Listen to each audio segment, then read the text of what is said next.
હવામાન વિભાગની આગાહીના પગલે સુરત શહેરમાં આગામી 26 કલાક દરમિયાન અતિભારે વરસાદની સંભાવના વ્યક્ત કરવામાં આવી છે। મહાનગરપાલિકા કમિશનરે સંભવિત અસરગ્રસ્ત વિસ્તારોની મુલાકાત લઈને તાત્કાલિક સ્થિતિની સમીક્ષા કરી છે। પ્રાપ્ત માહિતી મુજબ આજે બપોર બાદ ભારે વરસાદની સાથે ઉપરવાસના વહેણથી શહેરની ખાડીઓમાં પાણીનું સ્તર વધવાની ધારણા છે।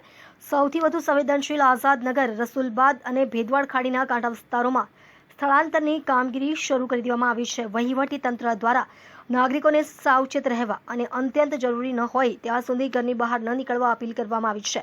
તમામ કટોકટી સેવાઓને હાઈ એલર્ટ પર રાખવામાં આવી છે, જ્યારે નીચાણવાળા વિસ્તારોના રહીશોને સલામત સ્થળોએ ખસેડવા માટે પ્રશાસન દ્વારા ટીમો તૈનાત કરવામાં આવી છે।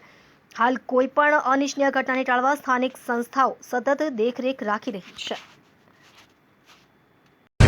આજે 31 જુલાઈનો જે રેડ એલર્ટ હતી એ અત્યારે આપણે જોઈ શકીએ કે તમામ શહેરના વિસ્તારોમાં વરસાદ પડી રહ્યો છે અને ધીમે ધીમે વરસાદની જે સ્થિતિ છે એ વધારે થવાની છે અને ખાડીનું લેવલ પણ વધવાની શક્યતાઓ ખૂબ છે।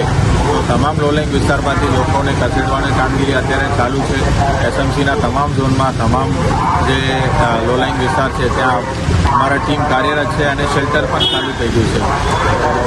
શહેરીજનોને તમામને ખાસ અનુરોધ કરું છું કે આજે આપ ઘરમાં સુરક્ષિત રહેજો। આવતી 26 કલાક માટે આપણે ખૂબ તકેદારી રાખવાની ખૂબ જરૂર છે અને સુરક્ષિત જગ્યાએ આપણે રહેવાની ખૂબ જરૂરી છે।